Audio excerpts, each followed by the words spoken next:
who had to give up a lot to marry Frederick of Denmark because her profession was hidden from her family. Ari Donaldson, 51, has become the main character of recent weeks. All eyes are on Federico de Denmark's wife after the prince's evening in Madrid with Genevieve Casanova. Much has been said about the situation in which the daughter-in-law of Queen Margaret, the future Queen Consort of Denmark, could find herself and the state of her marriage to the heir to the Danish throne. Just this year, 2023, marks 20 years since the engagement was announced, and in May 2024 married Frederick of Denmark will celebrate 2 decades since their royal wedding. There has been much discussion these days about the position Princess Mary would find herself in if she divorced Frederick of Denmark, virtually broke and with a life in which she would have to start from scratch. And while royal marriages have changed a lot in recent decades, and belonging or not to the monarchy no longer has anything to do with commitment, commoner princesses or prince consorts have to sacrifice a lot for love. And this goes beyond the rigid capitulations or marriage contracts they have to sign, which already represents a huge leap into the void. Mary Donaldson gave up her career and profession.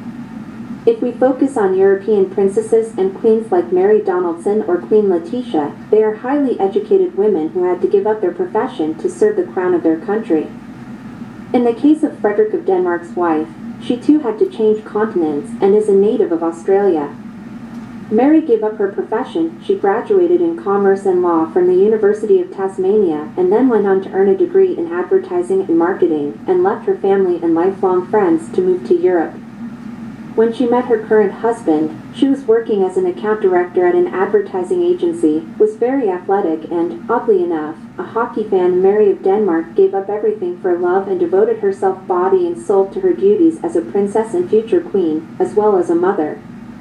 Its agenda is very rich and key not only within Denmark, but also beyond.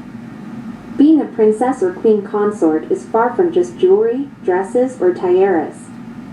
Professional, discreet, elegant, and always one step behind, the demands are very high. Away from her family in Australia, almost invisible in Denmark. Mary, like other commoner spouses, did not grow up under the monarchy and was not specially educated for the fundamental role she occupies, which will also determine her future, and that of her children. These days, we see Princess Mary more stressed than ever in her 20 years as a member of the Danish royal family, but she is once again taking her place in the crown and, above all, alongside her husband, Prince Frederick.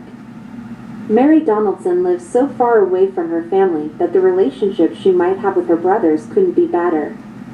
Rumors that the Danish royal family has never bothered to deny that don't go into the personal affairs of its members.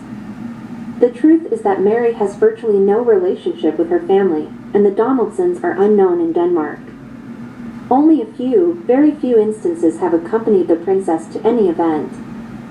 For the Danish press, the family of its future queen is virtually invisible. Mary Donaldson was working out with her friends when she met the Prince of Denmark in a pub during the Sydney 2000 Olympic Games.